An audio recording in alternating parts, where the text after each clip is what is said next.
Boy, I don't know how to better spend a Wednesday than being right here with you guys. Because this is where I belong, I think, at least part of the time. Not all the time, because that'd be maybe creepy. Maybe you'd get sick of me. Maybe you'd be like, Brent, go home. Go home. It's over. Go home. Maybe you'd give me the Ferris Bueller send-off. I don't know. But I'm glad to be here now. Good to see everybody, all you guys that are piling into the chats. Awesome to have you here. Hi, Barbara Mora and Big D over in Rumble. Hello to Delilah, Sharon, Sunshine, Rachel, Deborah Neighbors, T-Bone, Undead Jid, Joanne, Sharon Sunshine, and what other names you're propping up here? While I look, Aussie's here, Aussie Boss Tiger's here, T-Bone's in the house, and of course I'm here. I think that's a 420 Man from the West. Yeah, there's another name I didn't get yet, but I got it now. Welcome everybody, because we are burning into another fine, fun-filled week of the Paranormal Portal. This is the first live stream of the week, and hopefully I got a wing dinger for you folks. That maybe sounds inappropriate, but I don't mean it that way at all. It's like, what? What the hell is a wing dinger anyway? I don't know. Doesn't sound necessarily great. Hi, Cal. Good to see you. Cal popped in as well. Vincent's here. I don't know. I guess the party is just getting started. Hello, SoCal. Good to have you here, brother. Thank you all for coming in and being a part of the journey as always. We got a lot of things to get to tonight. It's home day, first of all. Deborah Neighbors. Hi. I see someone saying hi. I think I already said hi to you, but hello again. You can never say hello too many times. Hi, Joanne. Good to see you. Wonderful to have all you guys here. And we obviously are going to be getting to the news pretty quick. Got a bunch of news articles. The first, the Wednesday news cycle is always the most robust because I hadn't pulled any news for several days. And so I pull it all up today and it's like, well, I got a lot to pick from. But we got to save some for the rest of the week. So we'll give you 3 news articles tonight and see what the hell's going on in the world in a few minutes here. Then we're going to get to an alien UFO weirdness article from Listverse, and T-Bone right off the bat. T-Bone off the bat hit one right out of the park. God bless you, sir. Thank you, T-Bone. We got 5 gifted memberships here to the channel, and who got them? Let's find out. Parasolo got one. Congratulations. Cinzeno got one. Congratulations. Ooh, Texas spicy nurse. Oh, spicy nice. All right, that maybe isn't as steamy as it sounded. Maybe it is. I don't know what's going on here. Texas Spicy Nice got one.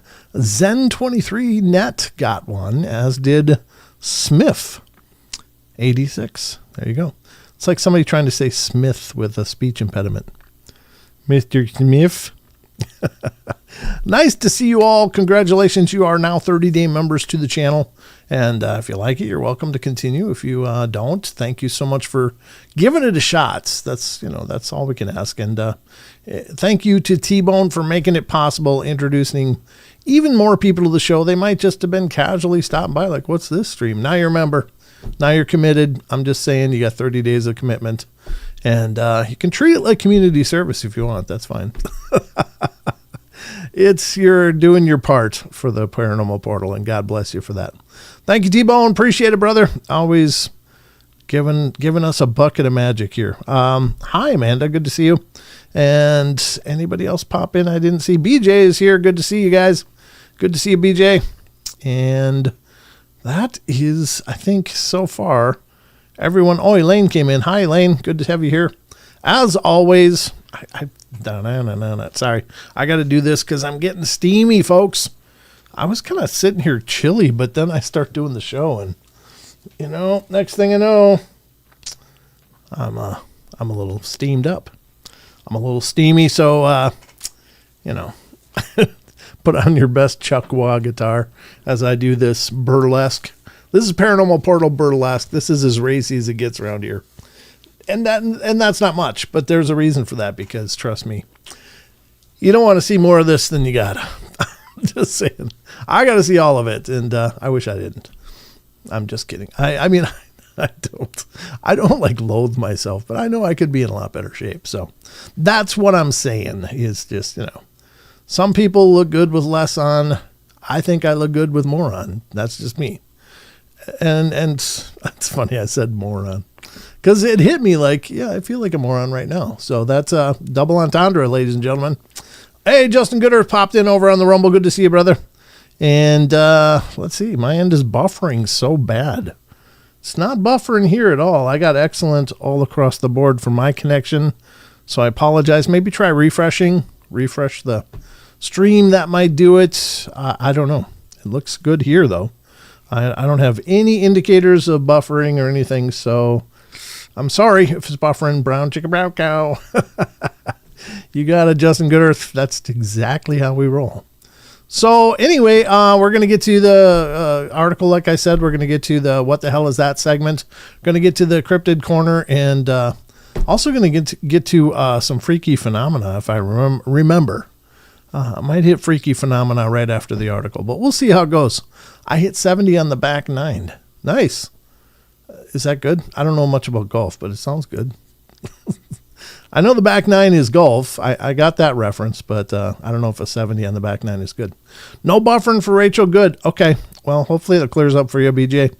I don't want to see any buffering going on. I got a brand new fiber connection. I upgraded from a different company.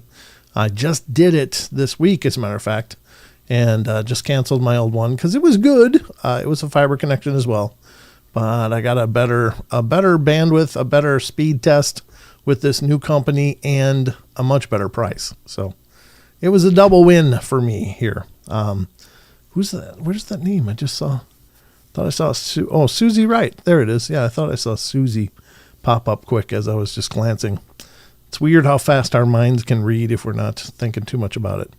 Things just jump into your head. All right, so anything else? Anybody have anything they need to say? Because I think we're good. Aussie Boss Tiger over in Australia is saying it's looking great here. Good. Okay.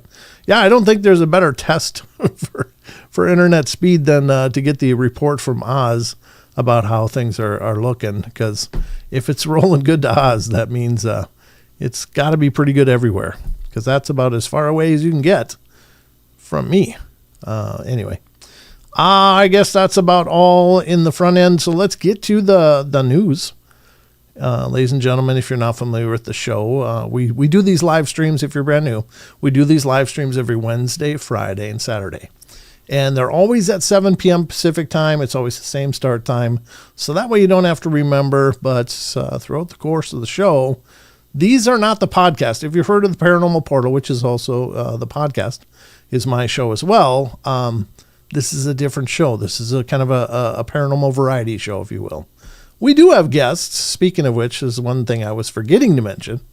But T-Bone brought it up right away when I came in because he mentioned that I'm going to be having a guest here on the show on Saturday night.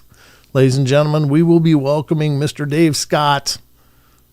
Mr. Dave Scott of Spaced Out Radio. He's going to be joining me on Saturday night here on the show, and we're going to be talking about some new stuff that he's got cooking, and it's really exciting stuff. So should be a good time and a good conversation. It's always great when Dave's on the show. He's a real easy guest to have on because he's got his own show. He can fill the space all by himself if he needs to. I can go make a sandwich. I'll just say, hey everybody, welcome Dave. And then I'll go and take a shower. Let Dave drive the bus. No, I wouldn't miss hanging out with Dave for anything. Dave's a great guy. Yes, I'm in North Idaho, north of Coeur d'Alene. Yeah, by about 45 minutes. I live in a town called Sandpoint. It's just north of Coeur d'Alene. Yep. Yep. That's how you pronounce that is Coeur d'Alene. And it's not spelled quite like that. I'll put it in the chat how it's spelled. It's CORD with a little mark and then Alene, like that. It's actually like that or some very, very close to that. I don't know. Maybe there's another E in there somewhere, like COER, something like that. Yeah. Anyway, it's French. What does it mean? I don't know. I have no idea. I didn't name it. Got something going on with Twitch there. Wonder why. Let me try that again. COER. Did that work on Twitch? Yep, that worked on Twitch. Just Twitch hiccuped one of the messages. So hello wherever you're watching, by the way. Yeah, it is French. Yep, Coeur d'Alene. And the lake out here is actually another French name. And it looks like this. Pen Real. And it looks like this, and it's going to be up on the chat right on top there. It looks like Pend Oriel, but it's actually pronounced Ponderay. Ponderay. So go figure that. Yeah. I don't know, but that's just how it works. Anyway, yeah, why do you ask if I'm up north of Coeur d'Alene? Who asked that, by the way? Yeah, Standing Stones asked. I'm just curious. Are we neighbors? Did I not know that? Because I don't know that. Vive la France. I think it's more French-Canadian probably, but I'm pretty sure they came from France. Oh, Karen remembered. God bless you, Karen. Remember, she's been a member for 31 months. Woof. There it is. Okay, very good. Excuse me. All right, so without further delay, ladies and gentlemen, it's time to bring you up to speed on what's happening in our world. It's time, ladies and gentlemen, for the news. The news. Is that good enough? Or the news? I don't know. That's as good as I can do. The news.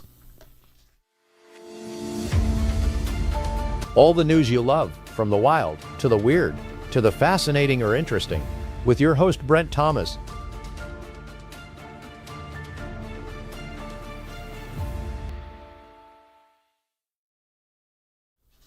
Where the hell is Massachusetts? Is that somewhere near Narnia or what the hell? I've never even heard of Massachusetts.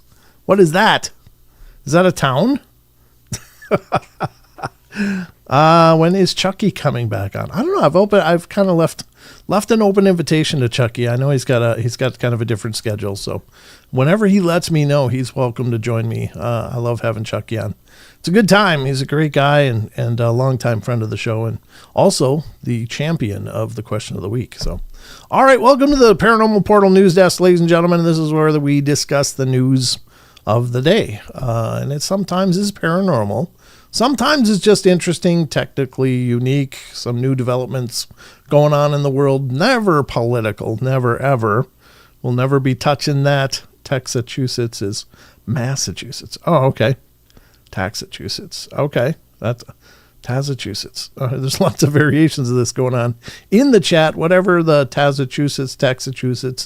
Why do they call it that? I'm just curious. Anyway, but we cover lots of different stories here. Some of them are paranormal and right up our wheelhouse, and others may not seem like it, but they're fun or interesting or just informative, and I found them fascinating, so I pulled them up to work through on the show, because I figure, we'll just get it all figured out together. And one thing I want to point out, and that's what I point out the lead-in of every show, I utilize a lot of different websites for articles and information for the show, and these websites that I use are the best out there. So please, please, please support these sites. These sites are incredible. They are incredibly well maintained, very professional, full of incredible information. So, I mean, if you're into this stuff, which if you're here, you got to be, right? That's kind of the law. So you should be checking out these sites, because all of these sites host tons of more information than I could ever cover. So lots of stuff for you to find and learn about and read, and some great information. So please support the websites. Your traffic equals revenue, which keeps their lights on. So, all right, let's get to the news, ladies and gentlemen. I've got a bunch of articles pulled up, as I mentioned before, and we're going to get to the first one of those right now from now. Okay, so this is coming from Space and Astronomy Files, and the website is unexplained-mysteries.com. Remember when 3i Atlas popped around and it was like, no big deal, it's just a comet. It's just a comet. Nothing to see here, it's a comet. It's just a comet, right? That was what they told us. Everybody told us, NASA. Never a straight answer told us it's just a comet.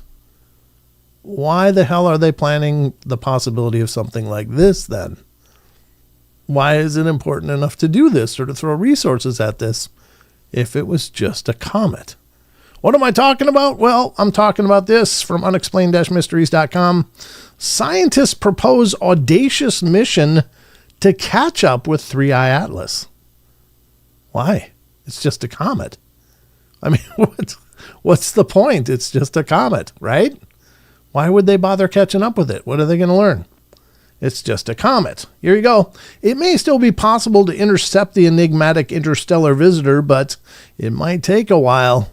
One of the last year's biggest ongoing stories in this site was that of a mysterious interstellar object discovered traveling through our solar system.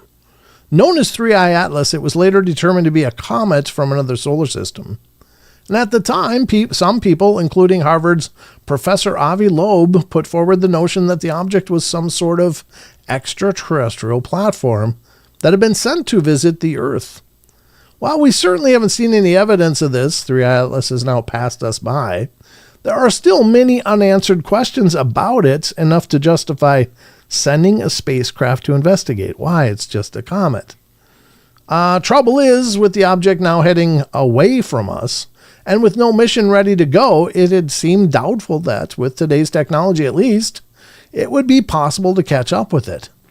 Now, though, scientists have proposed a bold new plan for a spacecraft that would launch in 2035 before using a risky rocket boost maneuver to build up enough speed to intercept 3I Atlas. By 2035? Where the hell is it going to be by then? This method, known as the Oberth effect, would work in this case by taking advantage of the sun's gravity, but would involve getting perilously close to the star in the process. Even if the spacecraft survived and obtained the speed increase needed, it would still take 50 years to actually reach 3I Atlas. That's a long time to wait, but it would eventually get there.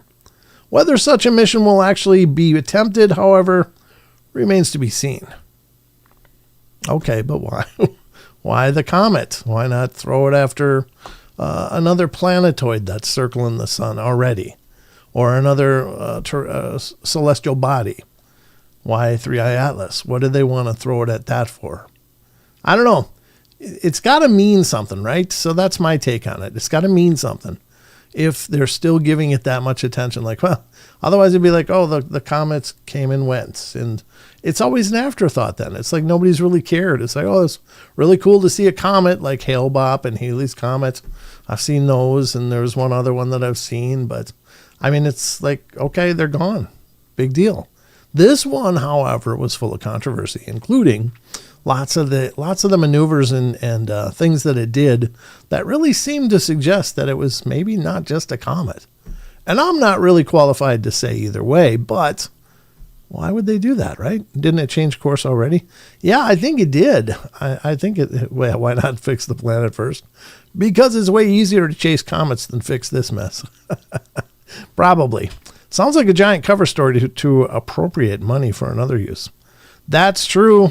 That's true. You never know. They're so full of it, should have been on top of it to begin with. Yeah. And there was lots of discussion about how they could re-aim stuff that's already out there to get a good look at this thing, but they're just like, oh, just a comet. And then they wait till it's gone, and they're like, oh, maybe we should catch it. I don't know if it's coming back this way at some point or not, Joanne. That's a good question. I don't know. It's just, I don't know, it's strange.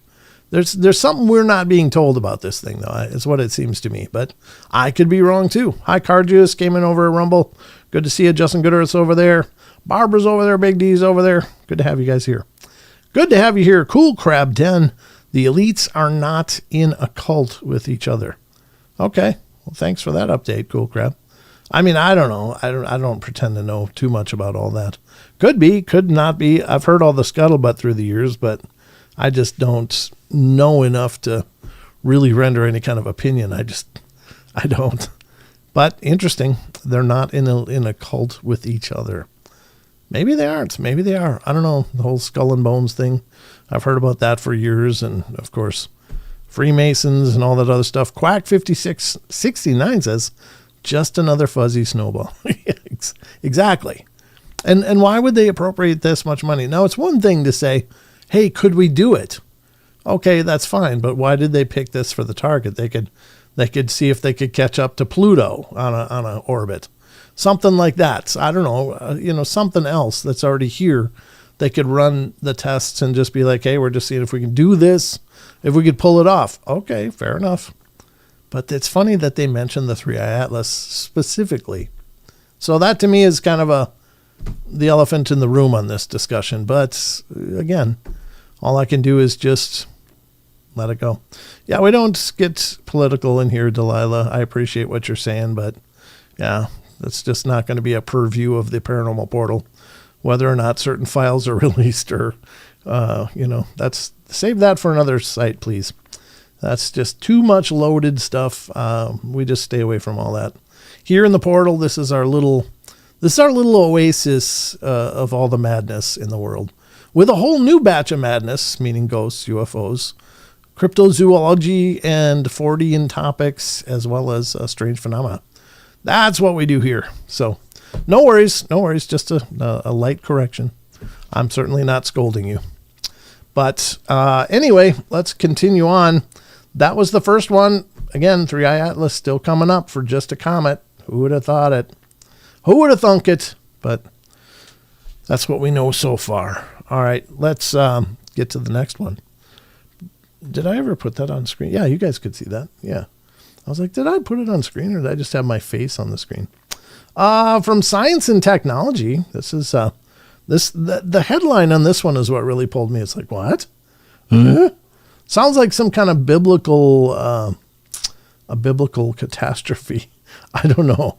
But this comes from the Science and Technology files of unexplained-mysteries.com. Britain warned to brace for peculiar downpours of blood rain. What the hell is that? Blood rain? Is this a new weather phenomena I haven't heard of yet? Because that sounds horrible, just for the record. We may be in the end times if that's the case. I don't know if there's blood rain.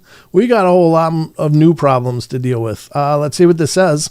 An intriguing atmospheric phenomena could give rise to strangely colored rainstorms in the near future. What? Just suddenly we're going to get colored rain? That doesn't make sense, right?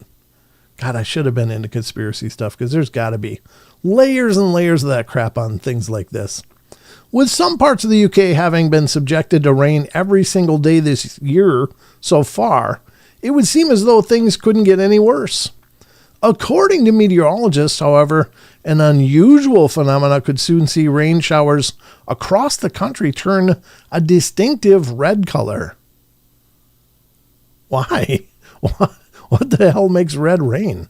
Something that is sometimes referred to as blood rain.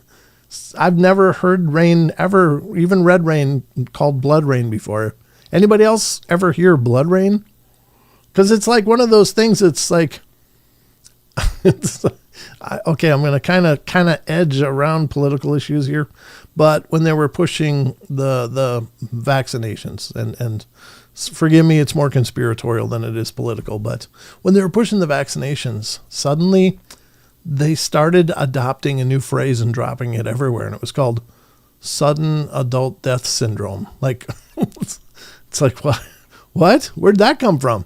And they kind of made it sound like, oh yeah, we've known about this for a long time, but nobody heard about this ever before, like sudden adult death syndrome or something like that, sudden death syndrome.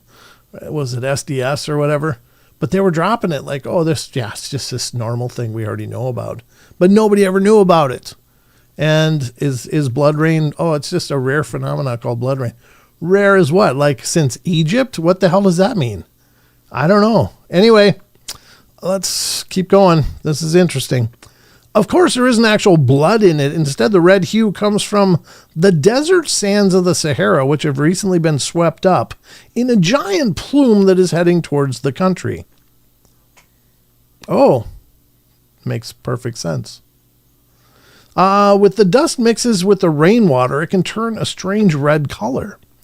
Our latest forecast indicates it'll most likely pass over southern Europe and the channel at higher altitudes in the atmosphere, but may result in some wet deposition. I don't know how to pronounce that for sure.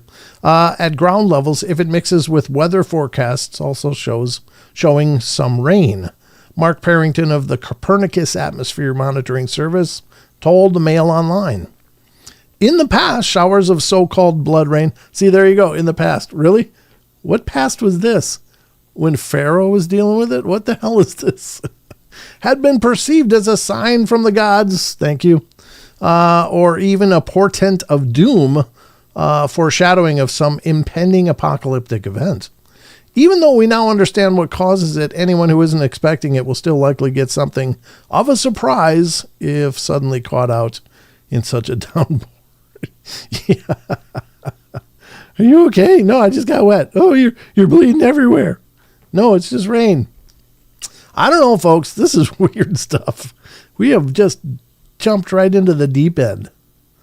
They're chasing just comets with I'm sure multi-billion-dollar projects. And now we got blood rain. Get ready, UK. Blood rain's coming. Don't worry. We knew about it. No, we didn't. I didn't know about this. What the hell's going on, folks? Ugh, this is a weird time. Weird time to be alive. All right. Well, that's the next article. You might not have heard of that before now. You're welcome. Or I'm sorry. I don't know what to do with this one. That's kind of creepy. That's a lot creepy, actually. Yeah, what's the fish and frogs going to be coming? When's that rain coming back? Yeah. Or the locusts or... you ever heard of those fish that it rained down? I can't remember where, but I think it was like a tornado picking up stuff and dropping it elsewhere. Yeah, I mean, that is certainly a phenomenon that happens. Frogs is actually one that happens a lot. If there's some kind of water spouts or tornadoes in lowland bog areas, it can really sweep up a whole bunch of frogs and stuff. And then rain them down. I don't know. Very, very weird. But there you go. You might never heard of that before, but you're welcome.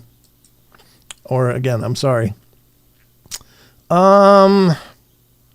This one's kind of interesting. It's going to sound kind of political, but it's not. It has more to do with the UFO phenomena, which is one of the focuses of tonight's show. And I wanted to do, for our last story, I wanted to do a UFO one. This one has to do with the impending disclosure, or at least opening files and archives. Apparently, the President Trump greenlit people having access to whatever archives are available with, information about UFOs and extraterrestrials. And a lot of people have been really excited about that. However, this happened. This happened, folks. Let's see what this is, because you're going to find out right now. Here it is.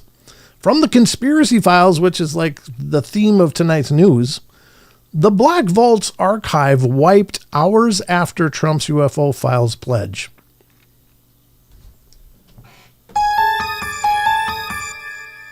What? You just greenlit this thing and somebody's already scrubbing stuff. Somebody should have, I don't know, a big prison sentence for that.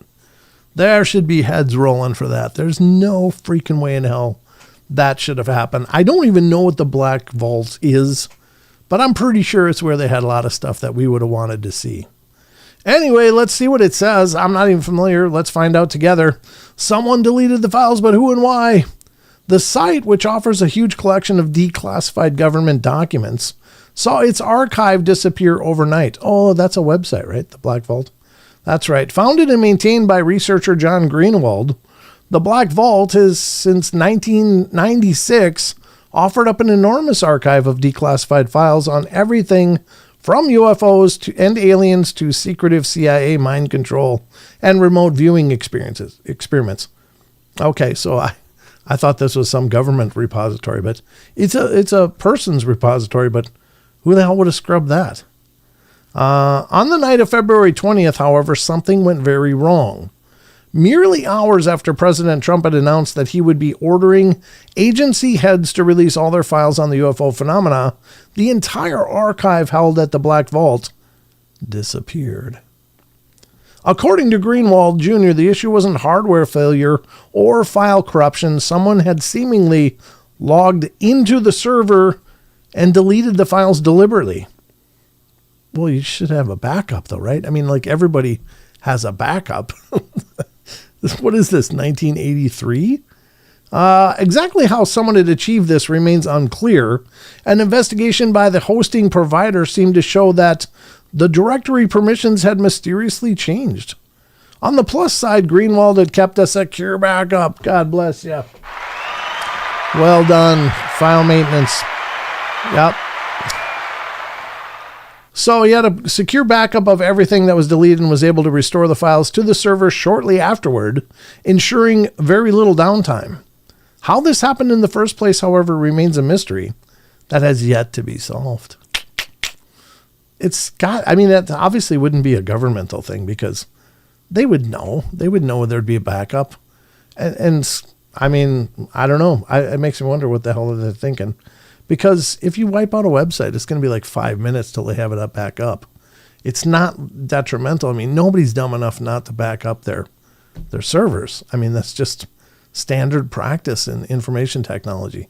You have to have a backup and probably several backups and then backups of the backup if you're smart. And then you'll have them stored in different places in, absolutely removed from each other. So I don't know. That's, sounds like someone just being a nuisance more than anything. Very weird, though. Hello, Andrew. Who's Andrew? Andrew Gnomes Trucking. Good to see you, brother. And Maggie came in good. Ouch, Dad, no. Jesus, that's a weird name. But it's all seasoning to them. Huh. Well, we'll see. We'll see. Because it's a private archive, so it was only what was declassified already. So those still would have been available, I'm sure, from whichever sources they were derived from, like CIA, FBI, Freedom of Information Acts, whatever. Yep. Yeah, we all can't stay focused on one thing for too long. Isn't that the truth, Owl? Yeah. Oh, look. Squirrel. Yeah, that's the way of the world. But anyway, that's the articles for tonight. Hope you guys enjoyed the news and all of its strangeness. This is a weird news night, for sure. But that's how we roll here on the portal. That's why we're here, because we don't fit in anywhere else. We are the mutts of the online realm. But that's why we love each other. In a very positive, platonic way. I don't know what I'm saying. All right, that has been the news. I hope you guys learned something. I hope you're taking something with you as you go through the day. And we're going to get back to the rest of the show where we're going to cover even more of this madness called the portal. Buckle up. We're going back in. When breaking news happens, Paranormal Portal is there. It's not looking so good out here, Brent. Award-winning and most trusted news. Brent, the thief broke into the donut shop in the middle of the night. Be on the lookout. The man is in his late 60s, heavy set, and wearing some kind of hat. First, live, local. Is this a paranormal show? Why am I doing the weather? This is Paranormal Portal News. There it is. That's the Paranormal Portal News. And that has been the Portal News. Hopefully you guys took away some value from all of that. What was this? Oh, that was interesting. So we're going to do, was there two of them? There was one. What was this one? Okay. So I want to cover UFO stuff tonight on our article, but we've kind of opened up this next segment to voting. You guys get to vote on which article I read. If I have more options, I'll keep doing this. Sometimes I'll only have one option just because that's the way information comes. Feast and famine, that's how the information on the portal comes. So you guys get to vote on which one I read. And mods, I'm going to need you to do some tallying. I apologize. I never planned this out ahead. I just kind of did it on the fly. And you guys have been amazing picking it up. So we're going to do this. I'm going to read you two titles of articles we can read. And so you're going to vote, and then we'll read one of the two. That'll be it. So maybe I'll just put them up on screen too. Oh no, I can't count. That's okay, Maggie. Just lean heavily on Rachel. She counts good. She's been counting these up quite a bit. Beth is in the house. Hi, Beth. Good to see you. All right, here we go. Undead Jed, good to see you as well. All right, these are the two articles, and you're going to vote with a number 1 or number 2 in the chat, depending on which one you want read. That's how you get to vote. So the first option we're going to read tonight, both of these have to do with UFOs and aliens. So They're perfect for tonight's show. But this is your options, folks. Article number 1. 10 paranormal mysteries that are not... This is not it. What the hell am I doing? Article number 1. This is it. 10 truly unbelievable claims of UFO and alien encounters. Let's frame that up a little better. So this is the first article. 10 truly unbelievable claims of UFO and alien encounters. That's article number 1. Article number 2 you get to choose from is the next option. 10 bizarre encounters with the craziest aliens ever.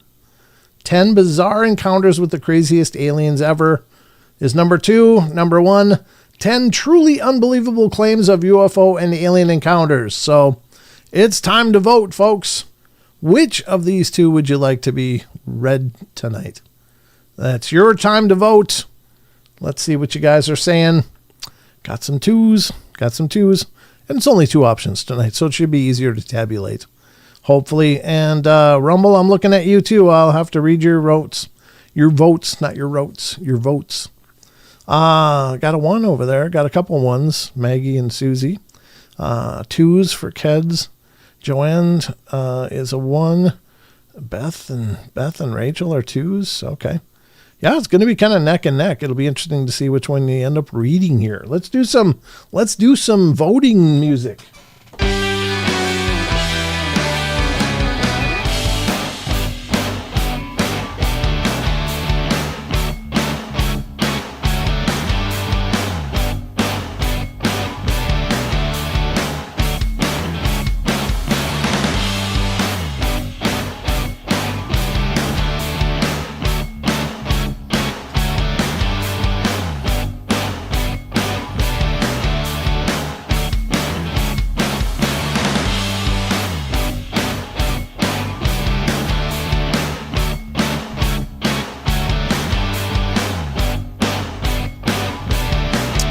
All right.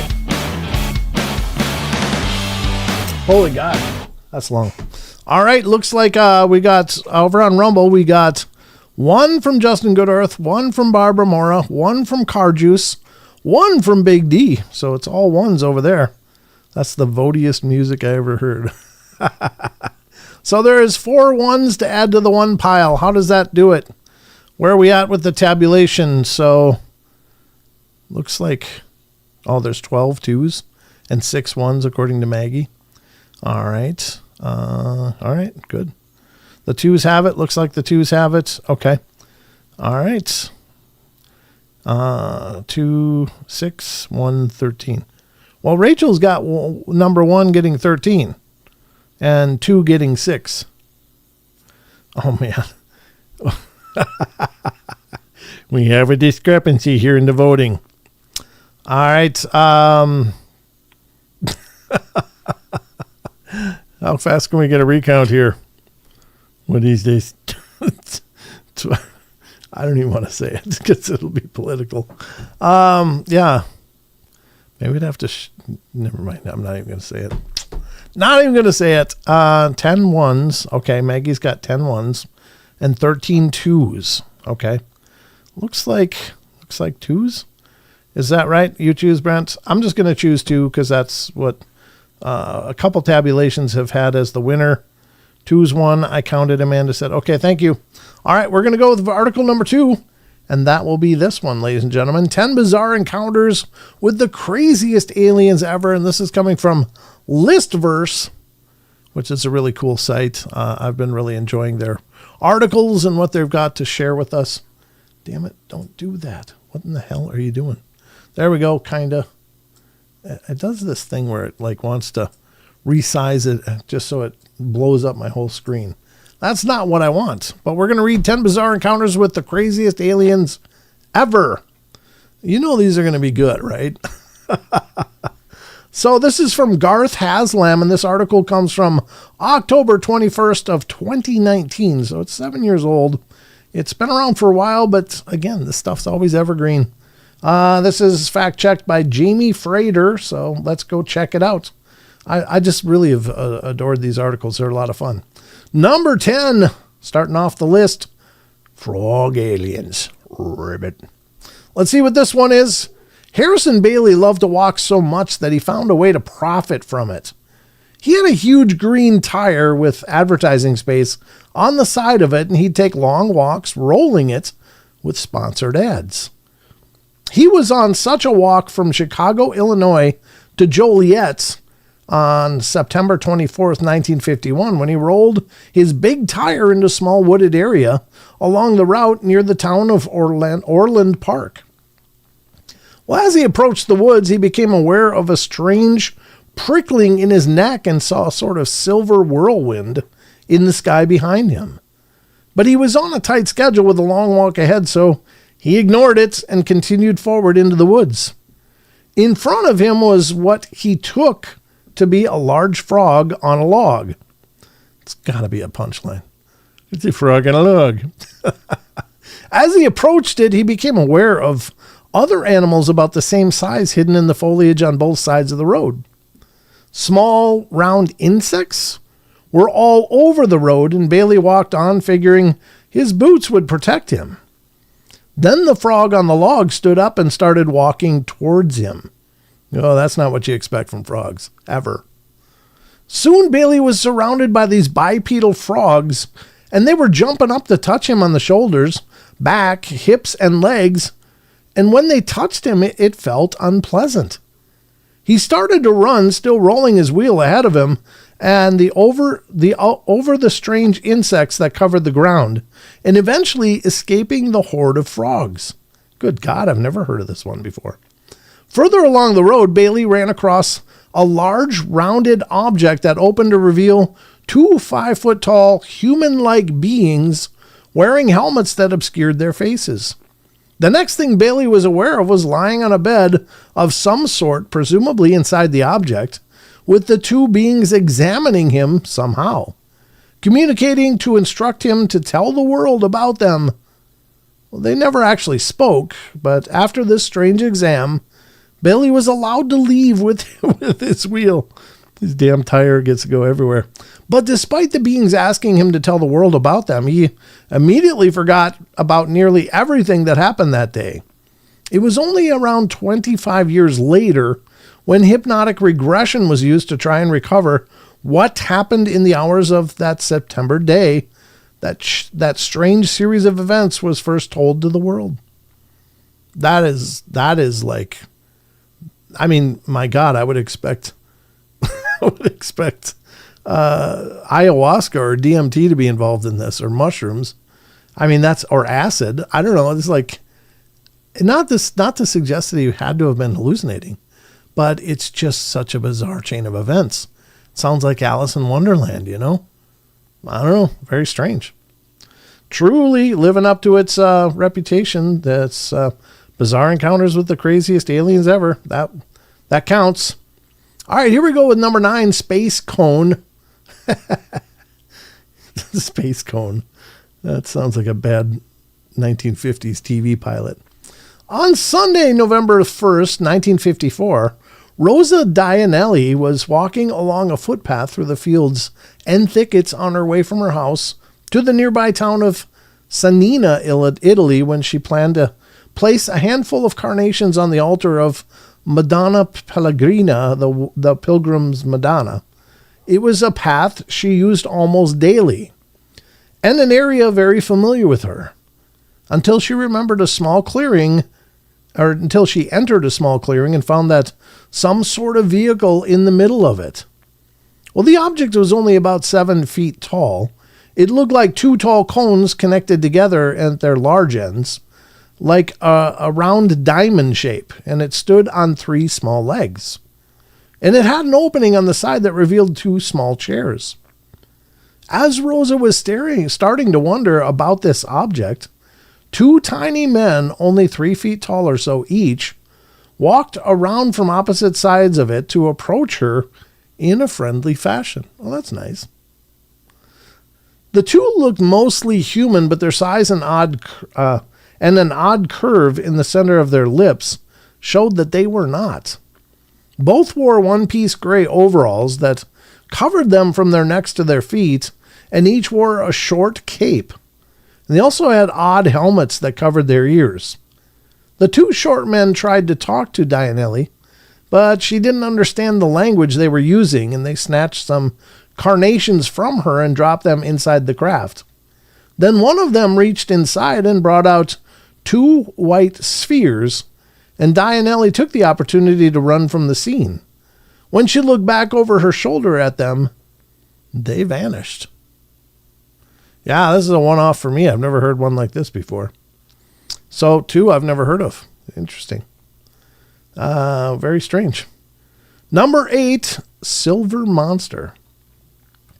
This one looks like a Lulu. It was a long night on the farm in Kelly, Kentucky, and it all started when Billy Ray Taylor saw a strange object fly across the sky with a rainbow trail and then drop into a deep gully nearby. This one, I think, is pretty famous. Taylor headed to the farmhouse of the Sutton family. They were friends, to tell everyone there what he had seen, but the family thought he'd probably seen a falling star and was just exaggerating the details.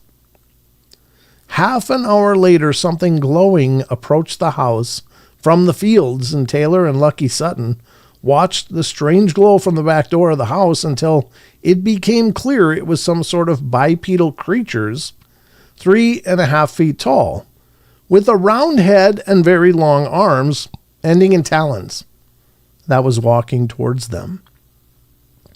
Well, the odd creature appeared to be made of silver, excuse me, and it held its arms high above its head as it approached, as if in surrender.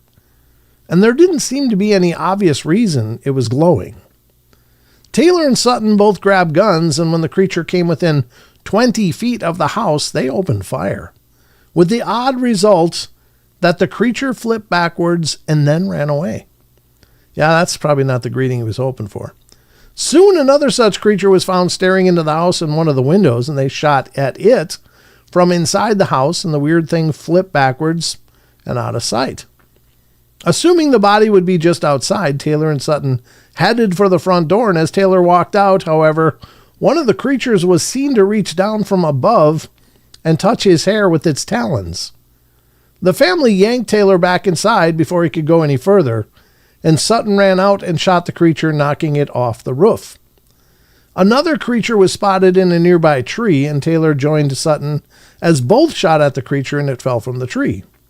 It floated lightly down to the ground before running off. Obviously, that's not having a lot of effect. Then another ran from around the house at the two men.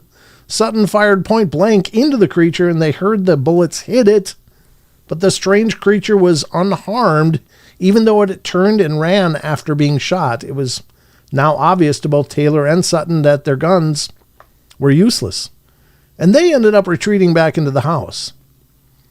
Though the strange creatures continued to pester the family until around 5 a.m., the creatures never did anything aggressive.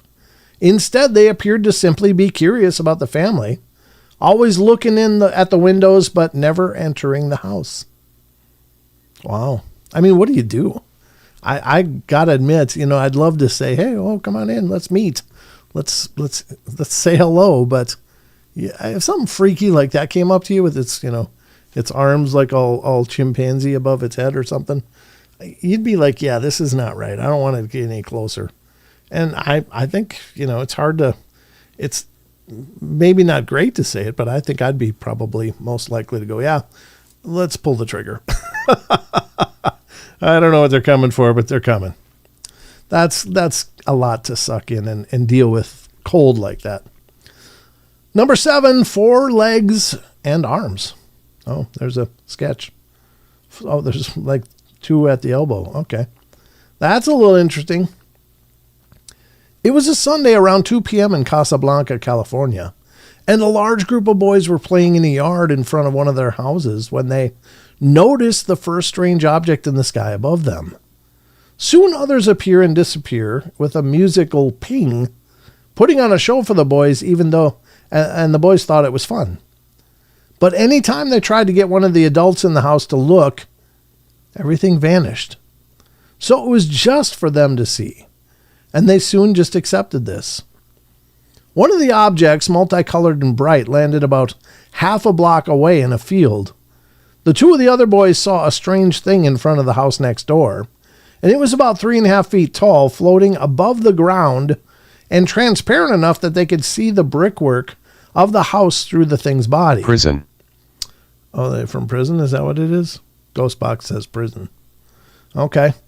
Well, it wore a belt with a round disc that glimmered like a mirror. The creature appeared to have eyes and a mouth, but across the area a nose would be there were 4 round objects that shined like diamonds. Another boy just saw an arm hanging alone in midair, beckoning him to come closer.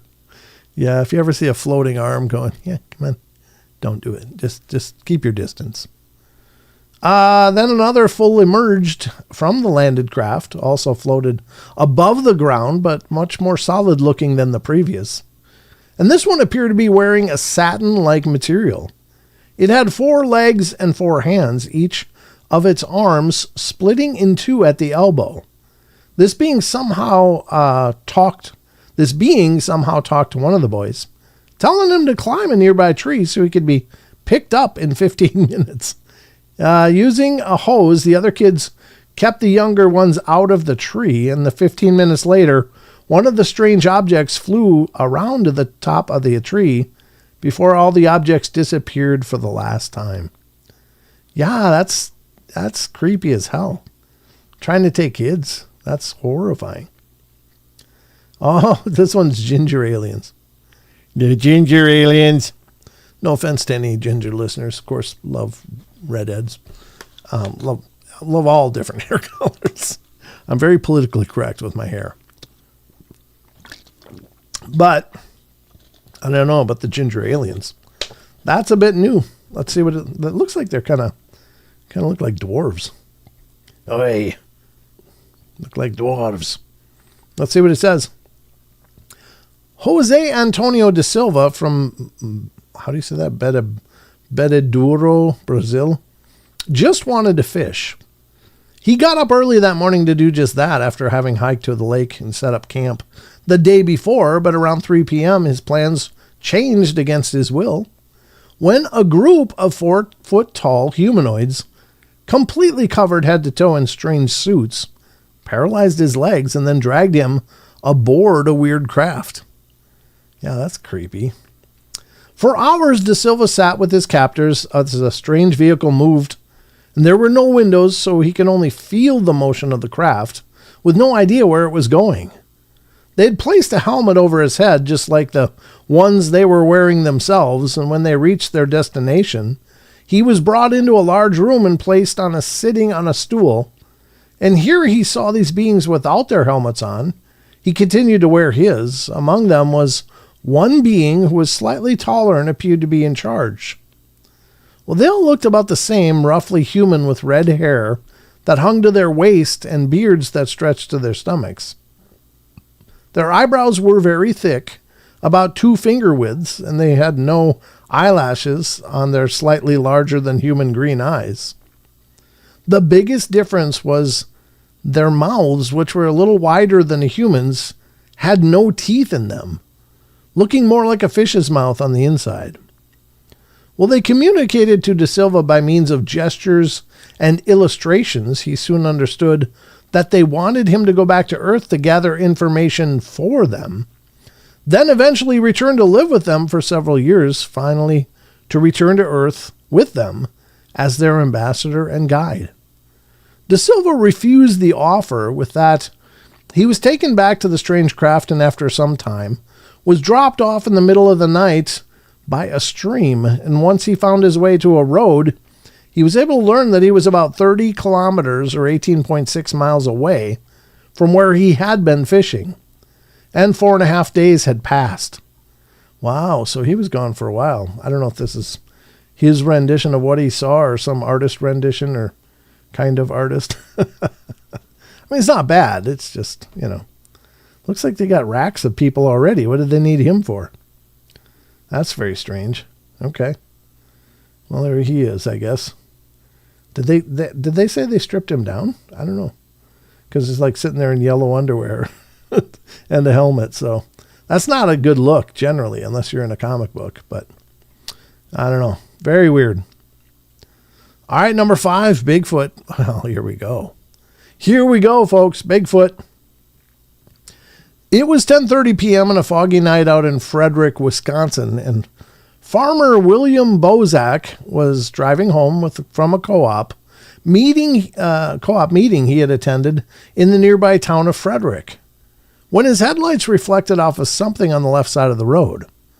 Bozak had already been driving at a slower pace due to the fog, and he slowed down more as he approached the object, and I do mean object, for it was no car on the side of the road. The object was about 8 to 10 feet tall and was sitting still on the side of facing Bozak as he drove up there, and there was a curved glass panel that he could see through, and inside there was a human-like being. Well, the being appeared to be wearing a tan suit of some type, but Bozak could also see that it had short hair or fur on its upper body and arms. The arms were raised above the being's head, and there was more short hair sticking up from the sides of the being's head, though its face and chin were hairless. High up on its head, 2 calf-like ears stuck out, about 3 inches to each side, and also had huge protruding eyes. Bozak couldn't see more of the craft or figure because of the fog, but he'd seen enough. He stepped on the gas pedal and rocketed home. It was nearly a month before Bozak plucked up the courage to tell anyone else what had happened. On further thought, it occurred to Bozak that the strange being looked just as frightened as him, or as he had been of it, and he kind of wished he could go back and be friendlier. Yeah, I know, but I mean, I gotta admit, I would wish the same thing. I would wish that if I was ever given that opportunity, I'd be like, let's be friends. Let's get along. Let's talk. You know, I'd love to be that guy. But in reality, I'd be like, I don't know what this is. Do they eat people? Do they like us? What the hell's going on? So it's got to be human nature just to be absolutely terrified. All right, here we go with block creatures. Oh, that's it. I think I remember this one from another thread years ago. But let's check it out. 19-year-old Lee Parrish had just driven home from his girlfriend's house in Prospect, Kentucky. Along the way, he'd seen a bright rectangular object in the sky. When he got home, his eyes hurt terribly, and he discovered the 7-minute drive had taken him nearly 45 minutes to complete for some reason. Worried, his mother convinced him to have hypnotic regression in an attempt to remember what happened during the missing time, and the answers he gave were just strange. Parrish's car had been lifted off the ground by a bright object, and then Parrish himself had somehow been instantly brought to a room that looked too large to be inside the craft. In this room, there were 3 strange objects. On his left was a large black slab shaped like a tombstone, with an additional bump on top that nearly reached the ceiling. And on his right was a red block that was just a little shorter than Parrish, and in front of him was a more complicated-looking white block.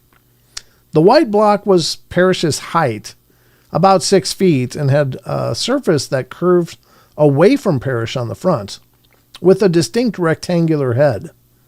Well, Parrish didn't know how he knew, but he sensed that these objects were sentient beings, and that the white one was actually in charge. Oh, okay.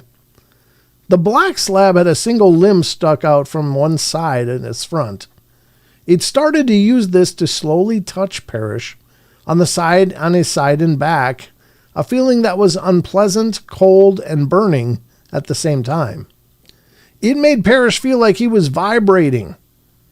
Well, next the red block touched him, and it too had a single limb that was coming out of its body, and Parrish sensed that it was a bit frightened of him.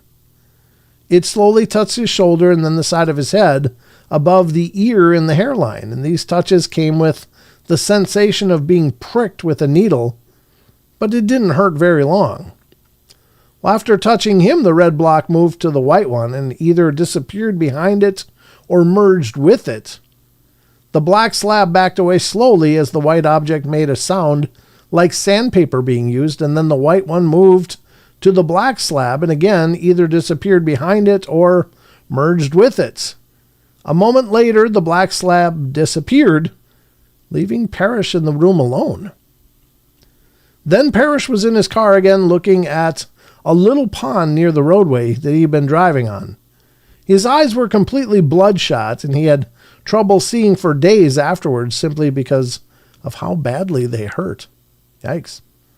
That's really weird. I mean, we don't know what he was looking at. Is that some form of technology rather than an actual being, or what? I don't know. I mean, it's kind of, I don't know. It's wildly speculative no matter what I say at this point, because we can't pretend to know that everything is bipedal, humanoid, and lives in the stars. Like everything has to look like us? No, not really. Not at all, as a matter of fact. I don't know. It's interesting. Other life could have evolved any number of different ways, and maybe kind of got rid of the need for a lot of limbs because they're liabilities, and I don't know. But anyway, that's a curious story. Very curious. Curious and curiouser, Yeshua says. Creepy. Yeah, it is. Number 3 is Triangle Eyes. Let's check out this one. Look at those guys. What the hell is that?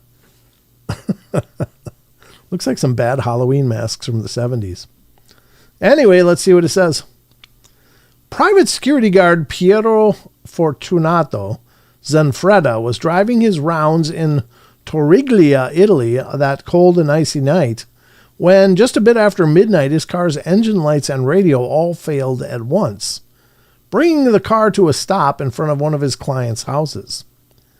While this bothered him, Zanfretta quickly noticed 4 strange lights moving around the client's house. Assuming these were burglars, he grabbed his gun and flashlight and walked through the open gate and snuck quietly along the wall to surprise them.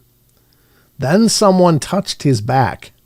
Spinning around with his gun and light in front of him, Zanfretta found himself facing a 10-foot-tall being with undulating, hairy green skin.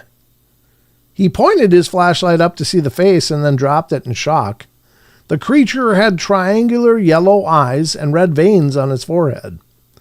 Zanfretta quickly grabbed up the flashlight and ran for his car, but he was soon aware that something bright, very bright, was behind him. He turned to look and discovered a huge triangular craft, glowing brightly enough that he had to shield his eyes, was rising from the backyard of the house with a hissing noise. He ran to his car and made a desperate call out on his radio, which cut off before he could give his location.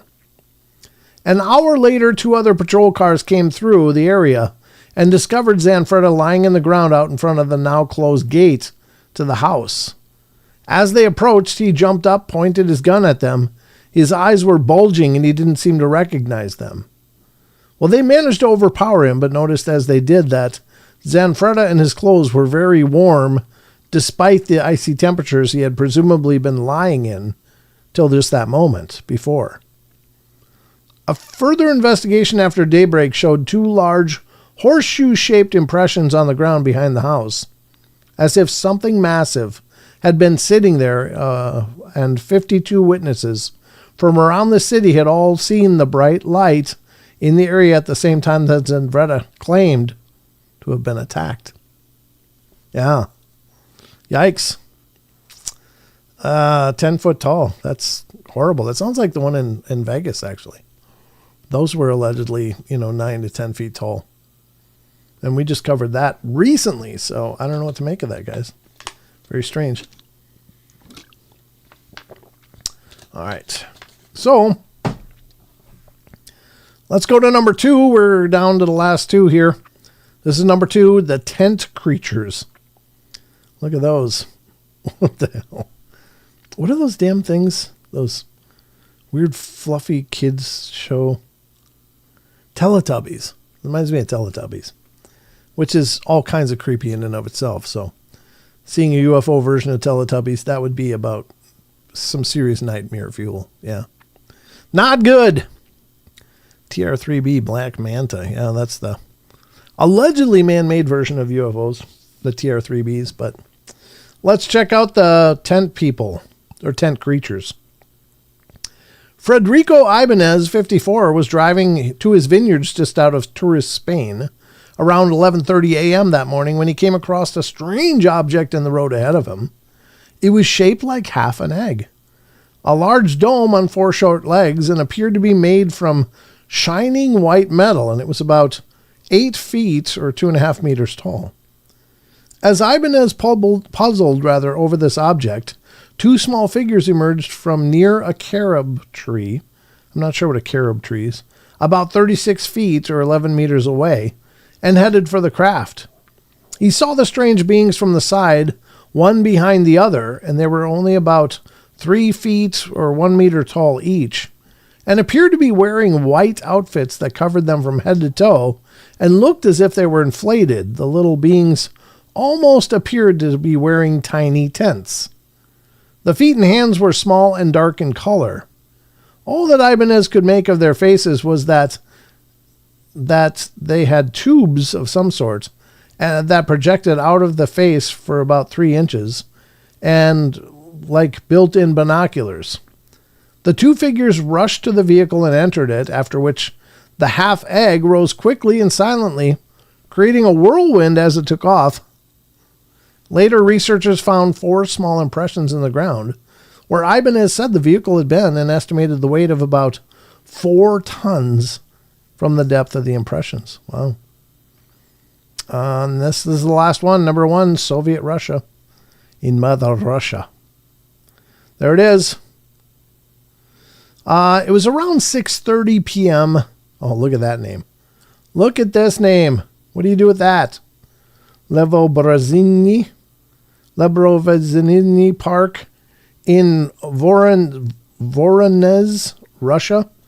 Children were playing, a group of adults were waiting at a nearby bus stop, and a large red oval about 45 feet long by 18 feet high was flying in circles about 40 feet above the ground, which kind of caught everyone's attention. The oval craft landed lightly in the park near several of the playing children, and 3 large beings came out accompanied by a box-like robot. The beings were humanoid, but around 9 feet tall and with very long arms, and a sort of dome instead of a head and neck. These domes had 3 eyes, 2 whitish ones side by side, and then a red one above them that was described as swiveling around like a radar. They appeared to be wearing silver jumpsuits with bronze boots and set about collecting dirt samples, and one of the 3 seemed to be in charge, and sometimes made sounds that were believed to be orders to the other 2.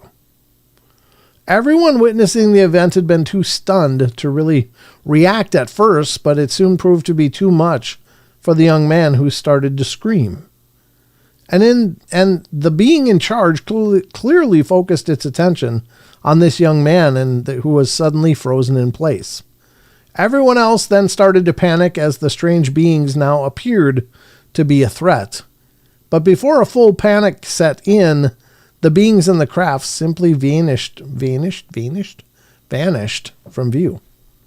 5 minutes later, the beings in the strange craft suddenly reappeared in the same place that they had been before, but one of the beings now held a short tube which it pointed at a teenager, who disappeared. Now a real panic broke out as 3 large beings returned to their craft, and the oval vehicle lifted up into the air. As it vanished from sight, the teenager suddenly reappeared from nowhere. Researchers were baffled by the strange events, but all witnesses stuck to their stories, and drawings by both the children and the adults represented a consistent, though strange, portrait of the alien beings. Well, there you go. Multiple witnesses, not only just the kids, but some adults too. So that is creepy. So good article. I'd not heard of most of those. There's only a couple that were familiar to me, and that's not necessarily saying stuff much, because I'm not claiming to be some adept UFO researcher, but I find them fascinating stories, truly. And it makes you wonder, like, how many things are out there? You know, we have these ballpark ideas, like, you have the Greys, the Nordics, the Mantis, I don't know. There's a few others, but at any rate, you're thinking like a handful, but like literally there might be thousands of different, wildly different species out there in the cosmos, or more. Who knows? I just think it's It's a special kind of hubris to expect whatever comes out to look like us. I don't know. I mean, it doesn't sound like they have any kind of idea about fashion. Although I will say that in the 70s, we wore a lot of stupid clothes. And in the day, we thought we looked good. I mean, we really did. You were like you were all in on corduroys and terry cloth and stuff like that in the 70s. And now you look at it like, oh my God, what was I thinking? Well, it's the fashion of the times, right? So I don't know what you make of these guys, but pretty crazy stuff. That's the article. I will put the link to this in the chat so you guys can check it out for yourself.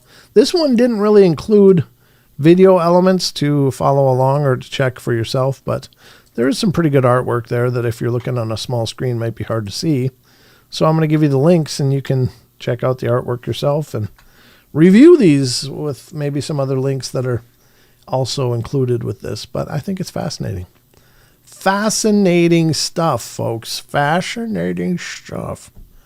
Love it. Love me some strange UFO stuff. There you go. Mars Attacks. Kind of the Popeye thing, right? Oh, my goodness. Sorry. I don't mean to yawn, but I just suddenly was reading that. I was like, oh, I felt like my soul was leaving me. Not in a bad way, but in a tired way. Like, oh, I feel like I need to lay down. Not in a emergency kind of way. I know I got to quit quantifying this. I just felt tired suddenly. So I was like, maybe too much exhaling from reading and not enough inhaling. I suspect that might be part of it. But I got to check for something here quick because there was one other thing that I was going to cover. Here we go. This is it. This is a neat video. It comes from Aliens UFOs. Aliens UFO. Alien ALIEN 'S and then the word UFO account on Facebook. And I gotta tell you, I really dig this one because I think this is a pretty cool. This guy, what he's doing is a form of dowsing. We talk about dowsing every once in a while on this show, but we don't really get into a whole lot of it. I think I want to pull up that one. That might be cool too. That one might be cool. I'm pulling up, before I close that other article, I just wanted to scan it and look at, possible other articles that we could read, and I found a few. So there we go. Let me minimize that. I forgot to make this small too. Sorry, I'm a little less than prepared. All right, so this is a video dealing with dowsing, and this is the gentleman doing a presentation. It says, expert dowser shares his story of when he helped a woman find her harp that was stolen by using his map, dowsing techniques, then connected with the person and asking him to give it back, and he did. So it kind of puts it all in a nutshell, but I will tell you that dowsing is an exceptionally interesting field. And it's crazy what you can douse for. You can douse for gold. You can douse for oil. You can douse for anything. There's electrical dowsers. There's water dowsers. There's, missing objects dowsers, like in this case.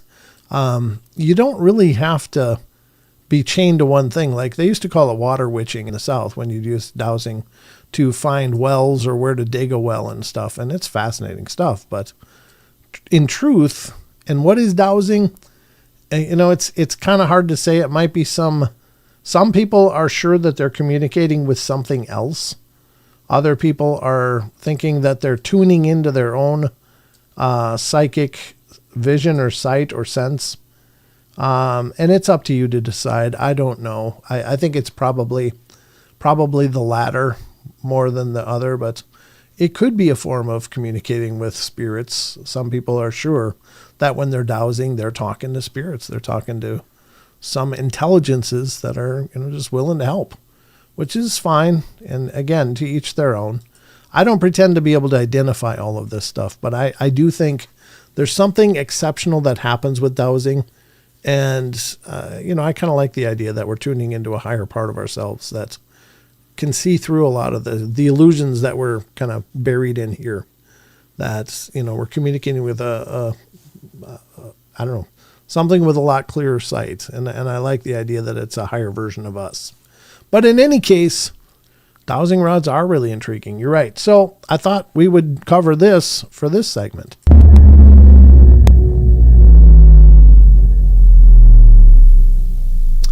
Because we haven't done a lot of the freaky phenomena. And I thought, well, this definitely qualifies. So here we go.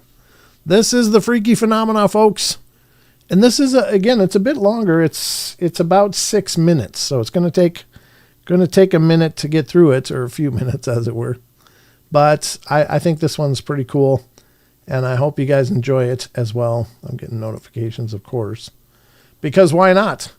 So here we go. This is the article, or the actual video of this gentleman being interviewed, and again from Aliens UFO group on Facebook. Definitely check it out. I'm sure they have a ton more just like this, but I haven't looked at their page, honestly.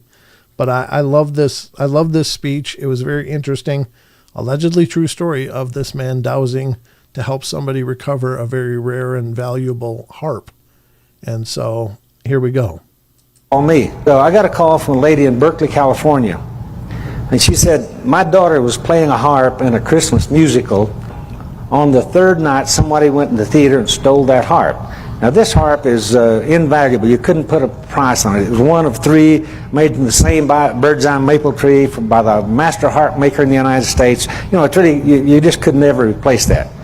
She said it's been 2.5 months and the police have now given up on it. They just said, well, somebody's destroyed the harp because it's so unique they couldn't hock it. So would you see if you can douse for it? And so when I was talking to her, I just asked my pendulum, is that harp still in that area? And it told me yes. And I said, okay, if you send me a picture of the harp and a street map of Oakland and Berkeley. She lives in Berkeley, but the harp was stolen from a Masonic or York Rite temple just over in Oakland. And I said, send me a picture of the harp and of a map, a street map of Oakland and Berkeley. So next day, FedEx came up my driveway with this big old street map. I don't know, there's only a few million streets in Oakland and Berkeley. And so I laid this map out on a big dining room table. And I had the picture of I said, is this harp in the area represented by this map? And they said, yes. Now, if you want to douse, that's a good dowsing question. If I would have said, is this harp on this map? No, it's not on that map. It's in the area represented by the map. Very important. If you, most of this stuff you do, you have to really be clear on what you're asking for. But anyway, it told me yes, it was. And so I got a yardstick and I started this end of the table, this end of the map, and I said, okay, I'm going to slowly bring this yardstick across this map. When the leading edge of the yardstick gets over the intersection nearest the harp, I want you to give me an affirmative. So I just slowly came across there. Pretty soon my pendulum said, here. I drew a line down. Then I got the top of the line, and again I said, when the leading front edge of this yardstick gets over the intersection nearest the harp, let me know. I came on down, and pretty soon it said here, I drew a line there. It was just an X, and it just happened to be right in the middle of the intersection. So I just sort of mentally placed myself in that intersection. I said, is that harp up this street? He said, no. I turned, I said, the harp up this street? It said, yes. I said, is it on the left side? No. On the right side? Yes. See, with dowsing, you just ask yes or no. Any question can be answered yes or no. You can just about find out anything. I said, okay, it's on the right side of the street. I said, I'm going to start counting houses. This corner house is number 1, the next house is number 2, and on up like that. I said, can we do that? And he told me yes. I said, okay, is that harp in house number 1? He said, yes. I thought, oh, come on, it sounded too easy. And anyway, when you go with the first answer you get when you're dowsing. Because if you say, oh, I'm not sure, if you have a preconceived notion that it might be up there, your subconscious tries to please you and it'll tell you anything that thinks you want to know. This story was in the Smithsonian magazine, actually. And it's been on national television a couple of times. So I called her and I said, look, I'm not 100%, I'm not 100% on everything I douse. but I think your harp is in this house. And I told her the intersection and which corner and all that. And I said, I don't know how you're going to get it because you just can't, break in. And she said, well, I'll think of something. So what she thought about, she called this detective that had been working on the case and said, hey, somebody seen my harp being carried into this house from a pickup truck. And the detective said, okay, you get a sworn affidavit from that person, we'll go check it out. Well, I'm in Fayetteville, Arkansas, and this is in Berkeley, California. So what she done, she had a picture of this harp enlarged. She made a poster.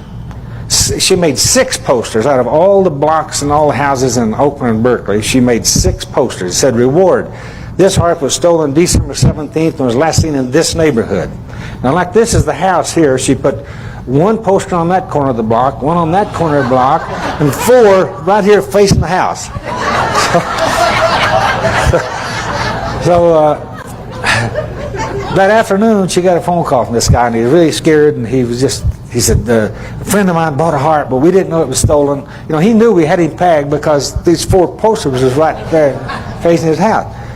And she started asking, well, what's your name and where do you live? And she started really insisting. He just hung up. And she called me. She said, Harold, this guy hung up. He's got my harp. I'm afraid he's going to destroy it. What can we do?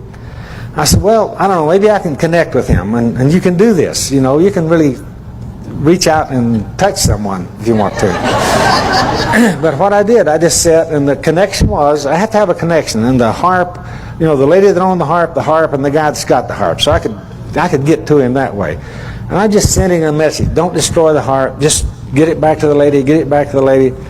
And sure enough, he called again the next afternoon. She done the same thing again. And she said, I'm afraid I said, well, what are you doing? I mean, how come he's hanging up? She said, well, all I'm doing is asking him what his name was and where he lives. I said, hey, he stole your harp. He's not going to tell you that, So I just zeroed on this guy again, really, really tried to get him to call her again. And he said, look, this is the last time I'm going to call, and I want to get the harp back to you, and I don't want any cops involved. If I, she said, okay, there's a Safeway store. She told him it's only 2 blocks from this house here. She said, we'll be there at 3 o'clock this afternoon with the reward money, and you be there with the harp. He said, okay, but if I see a cop within 10 blocks of that place, forget it. He said, you'll never see me or the harp again. So they pulled up there at 3 o'clock, and this guy didn't show up, but they were about to give up about 3:30. Here come a small tyke, some small kid bringing the harp down to that car. Took the reward money and just took off with it. But the thing about it is, that's power of thought. And everybody in this room can do that. Everybody. Everything I talk about, you can do it. I don't have any special talents. I mean, it's not me doing any of this work. I'm just channeling this energy. I'm just channeling, it's my angels and my helpers and all that. Anybody in the There you go. I just thought that was kind of cool because it's a neat story of the guy. Now he's using a pendulum, which I guess is dowsing as well. Why not? Certainly you can use a stick, the old Y-shaped stick to douse. You can use the 2 copper rods. You can, use a lot of different things. But a pendulum is just as widely used in dowsing. Now I'm not promoting that practice or telling you guys to get involved in this. It's just, I thought it was interesting because this is a case of him just using a pendulum and was able to return something that meant a lot to these people. And I thought it was a beautiful, cool story. And shockingly, I've heard I can't remember which university. I think it's University of Missouri, but I might be wrong. But there was a challenge that was put up where they had a certain plot of land, and they had a university's hydrology department or whatever go out and plot this map and look for the best places to drill for wells. And then they had a dowser or a couple dowsers come in and douse it. And the percentages were wildly off, but incredibly profound in that the success ratio for the university was like 30-some% based upon them plotting where wells should be dug. But the dowsers were in the 80th percentile or very close to that. And so it's incredible that, something as arcane as, using a stick to, water witch would have better results than all of that combined geology and hydrology information. So I think it's interesting, and if you ever lose something, you can make your own pendulum and try it out, I guess.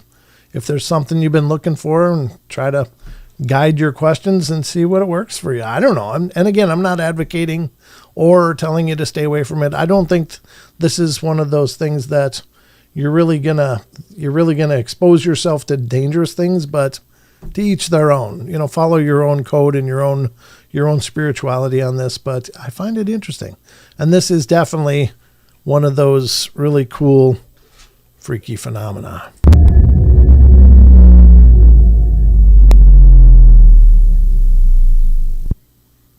And again, that came from, what was it? Aliens, UFOs. And I think I'm going to keep that open because I'm going to go look at their site and see if there's more really cool stuff on there to cover for the freaky phenomena. But we are getting down in time. We got about 25 minutes left. So I think we'll do a little bit of this first, and then we'll go to a quick cryptid corner if we still have time. What the hell is that? It's time, ladies and gentlemen, for What the Hell Is That? You got kicked off here. You got kicked off of your aggravated progressive? For what? I don't know why. I don't know about that. Or did you get modded off here? Or did you get some connection issue? What do you mean? What happened? I don't know. Because I'm not saying nobody's ever been modded off here. It's happened. But at any rate, I don't know. I don't remember that happening to you, but let me know. What the hell is that, folks? This is a segment where we cover alleged evidence of, the paranormal. And I'm going to show you pictures or video or both of different evidences, quote unquote, of the paranormal. And I just ask that you guys vote. You guys let me know what you think. And the voting is really easy. It's either a 1 or 0 or some form of variable between 1 and 0. Like 0.5 if you're kind of in the middle, 0.75 if you're kind of leaning towards it being real, 1 if you think it's a real evidence, and 0 if you think it's not, or a decimal place in between, to let us know where you're at with it. And again, there's no wrong answers. There really isn't. We don't really know what's going on with any of this. We're just looking at evidence and just give it a gut check. Now, again, it's very easy to say, look, AI. And you could be right. In fact, a lot of what I pulled up today, I'm probably sure falls into that. I have a DVD of 2 ghosts that I took at a haunted jail. Behind the ghost hunter is a big face on the wall that manifests out of nothing, and another that comes out of a jail cell. Ooh, sounds pretty wild, Daniel. That's pretty crazy. Okay, so author, illustrator B.J. Lapierre got kicked off too. Okay. It's been having issues all night. Well, I'm sorry, guys, because everything looks good on my end. All my connectivity looks solid, so I apologize if you guys are having connection issues, but God bless you, and thanks for keeping trying. Keeping on. All right, so we got some videos to look over. Here's the first one. This is a video. I got some images as well. We'll go through a few of them, and again, you're going to vote. You guys got to weigh in on this and let me know what you think. So, again, voting 1, yes, you think what you're looking at could be paranormal evidence, or 0, you think it's a bunch of crap, move along. Or a decimal vote in there as well. Up to you. So here we go. This is the first one. This one comes from Navsinta, Navsinta on Facebook. This is allegedly a family of Bigfoot. I'm just saying. I'm not suggesting it actually is, but it allegedly is. Take a look. Claims it was caught in the Catskill Mountains in 1988. Where's it been since 1988? I don't know, but it's showing up today. There's a red flag. Have a look. See what you guys think. This is the video. Caught in the Catskill Mountains. Hold on. Wait, rewind that. Caught in the cat's Why did the voiceover on that say, hey, what? Hold on, rewind that? But let's take a look again. Go for it. Nice throw. Hold on. Wait, rewind that. Caught. There it is. It says rewind that. It's like, way to give it away. Yeah, I think a lot of you are going to have a little too hard with this. And everybody's really pretty calm about the fact that there's these giant hairy people walking maybe 30 yards away. But everybody seems at peace in the park that day. Yeah, Andrew is all into this one. All in for Andrew Gnomes Trucking. T-Bone's given, 10. Thank you, brother. That's binary for nope. T-Bone voted nope with 10 Canadian. God bless you, sir. Appreciate it. Yeah, I don't think anybody's really into this one. They're calm too. Yeah. Yeah. And they want to rewind it. Hey, what? Wait, we'll rewind that? That's the live audio. Who goes to the football game and goes, oh my God, did you see that pass? Rewind it. Nobody ever in the history of anything. What do we got over in Rumble? 0, 0, 0, and 0. Yeah, everybody over in Rumble is saying zeros. Not much reason to vote on this one. I just thought it was funny because it's like, really, from 1988 and now it just showed up. Everybody's just fine. Even the kids are not even bothered. They're just throwing rocks. They're not like, what's that? Nothing. Just doing their thing, looking. Yeah, there's some furry people. Yep. There you go. Bunch of Chewbacca's running across the edge of the water. There you go. I love that swaggering walk, though, too. Watch the heads on that. It's not too bad, I guess. But there is a side-to-side sway going on with that guy, the lead guy, the big alpha. I don't think there's much to see here, folks, but let's go to the next one. All right, let's go to the next one. Oops. We're not done yet. We're not done yet. We're going to do a video or a picture here. Here we go. And this one comes from Red's Creepy Clips. I like this site. It's got a ton of different alleged evidence, and it's fun to review. There's a ton to look at. AI Chewbacca's. Andrew says, yeah. Yes, they are. The proportion's all wrong, and the footwear is obvious. Yeah, it's just AI. Just AI. And you're right. There's a lot of red flags on it. But the leg flexion is wrong, too, and the stride is absolutely wrong. From what I've seen of what I think is real evidence of Bigfoot on film. But anyway, this one is from Red's Creepy Clips. The person who shared this photo explained that when their aunt lived in Alaska housing roughly 10 years ago, her children would constantly talk about a little girl they claimed was there. And allegedly they got a photo. And this is an old digital camera, it looks like. But they took a picture. And I'm assuming the two on the bed are the real ones. And this one isn't. Because you can kind of see the windowsill through her head. I don't know. I mean, it's not bad. I would say it's potentially real, in my opinion. But you guys vote. What do you think? Are we looking at a potential real ghost photo of this little girl sitting here? And this girl seems to be looking towards that little girl, but this little guy is just absolutely not aware of it. 0.5 from Adventures with Beth. What do we got? Car Juice, is that your vote on this one? Or no, that's for the last one. Okay. 0.5 from BJ. 0.5 from Quack and Diane. Same. T-Bone's giving it halfway. I vote Boondocks. 0.5 from Pixie Ranger. I joined your channel, sir, and gave you a like. God bless you, Daniel. Appreciate it, man. I really do. Thank you so much. Hope you rang the bell, too, so you'll be back every time. Daniel says 6. Well, it's either a 0 or 1, brother. Do you think it's fake? Give it a 0. If you think it's real, give it a 1. If you're in between, give it a decimal, like 0.6 maybe? Is that what you meant? Like a little more than half. You're not fully convinced, but maybe.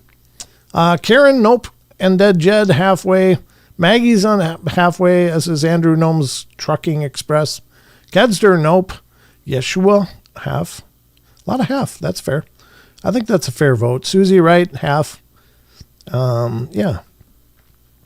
0.25 from Car Juice, 0.5 from Justin Goodearth. Big D's giving it a 0.5, Barbara Mora 0.5, and Dog Digger. How you doing, Dog? Good to see you, brother.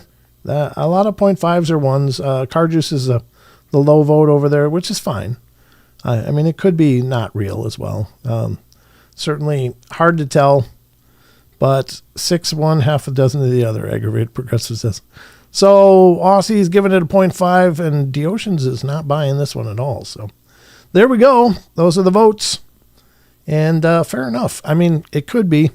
I think it's possible. There's nothing really extraordinarily jumping out as to being fake. It looks like we're looking at a photo of the back of an LCD camera or a digital camera that has the LCD display. They pulled it up on there, took a photo of that. I mean, it could be legit. And again, this is about 10 years ago that this camera took this picture allegedly. Now, could it be AI? Absolutely. Absolutely it could, but everything we're going to look at could be. So you can't throw that at everything unless it's clearly AI. And those do come up, but it's getting harder and harder to just say AI because it's just, I mean, everything is AI then. All right, let's go to the next one. And this one is going to be probably our last one, so I can do a cryptid story with you. I don't know what this one is. I didn't see anything. It's an image, but I don't understand what oh no, it's a video. Missing hiker last footage shows possible Bigfoot attack. This one you guys might be familiar with, at least some of you. This comes from, God, I gotta close all these chats. This one comes from Alien World and on Facebook again. And I don't know. I don't remember looking at this one though. I think I might have just pulled it up based on what this said. But let's look at it together and see. Here it is. This was the last anybody has seen of this hiker with his camera found by his camping site. This hiker is missing and presumed possibly dead after watching this last footage on his camera. Now look at this. Looks like he tried to shoot the Bigfoot. I don't know if he missed or he hit him. The Bigfoot got mad.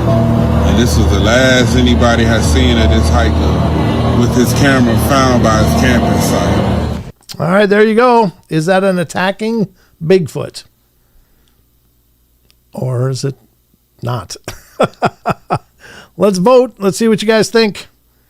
Attacking Bigfoot. There's some watermark that they're blurring out here, and I don't know what that is. I don't know who to give proper attribution for this video. But from what we can see, it says missing hikers last footage. Kind of the found footage thing. No AI, says Daniel. I think you're probably right. Adventures with Beth, nope. Maggie, nope. Pixie is T-Bone and Daniel, nope. What do we got? Author BJ says nope, AI. King Kong, says Kedster. Andrew says nope. Undead Jed, nope. But for entertainment value, a 3. Yeah. Well, there is that. There is that. That's a good point. What do we got over on the Rumble? Barbara's saying 0. She's got the first vote so far. Car Juice 0. Boondock says fakery. That must be a nope. Looks a bit too much like a stretched out gorilla. Yeah, I guess I haven't really looked at the proportions. The arm length looks about right. I mean, it's again, if it's AI, this is the problem. Because it's going to be almost impossible to get behind any evidence. Not that I really believe this one's real. I think the whole premise is kind of funky because, like, nobody knew this guy was missing. Is this somebody that David Paulides should know about? I don't know. It's this crafted narrative that I don't know should have been able to correlate with somebody. Not just, oh, they found this footage of this strange hiker and nobody knows who it is or what happened to him. Well, looks like he probably got pudding pounded by a big gorilla or Bigfoot or something. But anyway, that's the video. I think you guys are right. I think too slow, probably Boondock. That's a good point. 2.25 from Quack. Not really buying this one either. Aussie Boss Tiger's about halfway. They threw 55-gallon drums, full drums, too. Oh, yeah, I interviewed a guy that went by the name of Bullbuck. He never did tell me his real name, but he's a logger out of Oregon and Washington State, and he told me they were lobbing around full 55-gallon drums of fuel up there. And it's on the podcast. You can find that interview. But very interesting guy. Joanne says, nope, not buying it. What do we got? Car Juice is 0. Justin Goodar is 0. Looks like it is from a movie. Oh, that's a good point. You're right. The point is if this hunter's alone, who's taking the footage? Because we can see him. Who's holding the camera? There'd have to be 2 of them, right? But it only talks about the one missing hiker. Well, somebody's panning this frame, so yeah, probably AI fake. That alone gives you the narrative already doesn't make sense at that point. But who's taking the footage? Because that's the guy's head, and he's not holding a rifle and shooting with one arm on a rifle and holding a camera back here. That doesn't make sense. So it's very strange, and you never see anything of him after he shot that frame. So just a little orange blur there in the where his hat or whatever is, and then it's gone. So that's the last one. Why wasn't he screaming? Yeah, well, I don't know. We don't really have any actual audio with this footage at all. I mean, if you listen to it, with his camera found by his camera, it's just the narration along with some really bad, really overpowered music on top of it, or tones. I should say tones. It's not really music, but they just layered a bunch of tones on top of it. And then this one narrator that barely you can hear. So we don't have any of the actual sounds from the video at all, which is also another red flag, honestly. So there you go. Why wasn't he screaming? Good question. Maybe he was, but it looks like he got that shot off. Looked like it had been about chest or gut level. Anyway, if he hit it at all. Need a 0.7. What's that? A 0.70? Is that your vote, or you mean like is that a round? I don't know. Anyway, yeah, anytime I hear music, I think, nah. You're probably right, Joanne. That's probably a good barometer, but these are all I mean, even if you do get good footage, most of the actual audio is gone and it's covered up by the guy talking or the person talking with again, tones or some kind of music layered on it. You know, it's how they probably try to establish the fair use. You know, fair enough. But anyway, it's interesting. It's, you know, the thing is that this does look like older footage, you know, from like a cheaper camera or cell phone or something. So it's believable. It's very believable. That's that one. Now you've seen it. And that's going to wrap it up for these videos from... What the hell is that? What the hell is that? That's what we want to know. All right, so I'm going to close up those and bring up my other window here because I want to get to this. And this is from Phantoms and Monsters. I haven't been covering as much from Lon's site, but God, this one's so long. Can I read this one?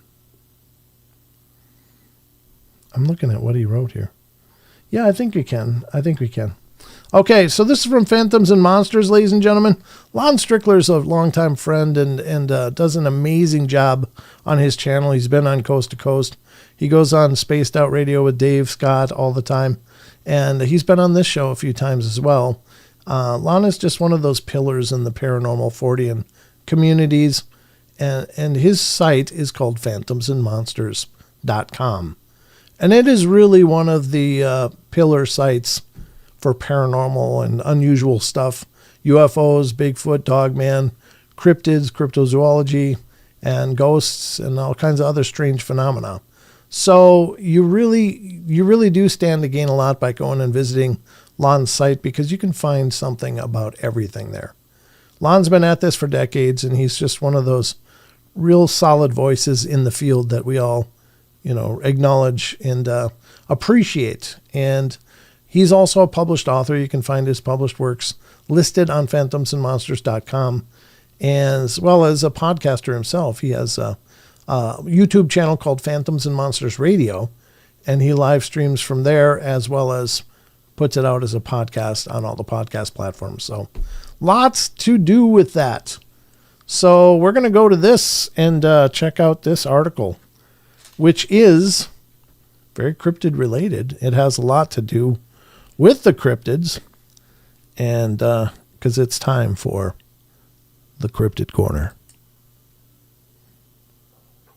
There it is.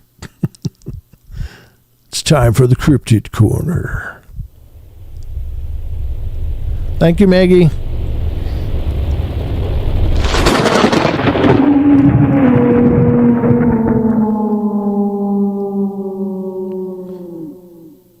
All right, it's the Cryptid Corner, ladies and gentlemen. So we're going to go to the red-eye crawler humanoid reported near sinkhole in rural Kentucky farm community. There we go. I think that'll work there. Again, this is phantomsandmonsters.com. Check it out. Here it is. In late 2025, a young witness living in rural Kentucky community near Louisville reported a terrifying late-night encounter with what he described as a crouched, red-eyed crawler humanoid lurking just beyond his fenced property. I've got to breathe every once in a while. The area... Car. It says car? It said car. Okay. The area includes farmland, a sinkhole connected to a cave, and land that was once under government control. What began as an unexplained rustling in the field quickly escalated into a close, visceral sighting, leaving the witness shaking and searching for answers. What he later learned from neighbors only deepened the mystery. The witness recently relocated from coastal Florida to a rural area of Kentucky, approximately 1 hour from Louisville, and about 30 miles from Fort Knox. He lives with his parents on a 1-acre property bordered by a 150-acre soybean farm. The surrounding area is sparsely populated with only a few gas stations and a dollar store within 20 minutes in any direction. Since moving to the property, he reports experiencing a variety of unusual activities, including unexplained noises, strange lights in the sky, and high-frequency sounds. While some of this could be potentially attributed to military activity from nearby Fort Knox, other occurrences felt more personal and immediate. One detail that stood out to him was the behavior of the neighbors. According to the witness, none of the nearby households remain outside after approximately 9 p.m. There are no gatherings, no late-night activity, and no visible outdoor presence after dark. On several occasions around 1 a.m., the witness and friends would sit on the back porch, smoking and stargazing. Each time they heard loud rustling sounds coming from the field roughly 100 feet behind the property. The noises resembled something moving quickly through the underbrush. One night, the group heard a shrieking sound from the same direction. After that incident, they stopped going outside late at night. The pivotal encounter occurred 2 nights prior to filing the report. At approximately 11:18 p.m., the witness carried compost scraps to a bin located near the rear fence of the property. The yard is enclosed by a steel fence with a gate that opens directly into the farmer's field. While walking toward the compost bin, he felt an intense sensation of being watched. The only illumination came from a porch light behind him. After dumping the compost, he again heard rustling in the soybean field. Believing it might be somebody trying to scare him, he turned toward the sound and activated his phone's flashlight.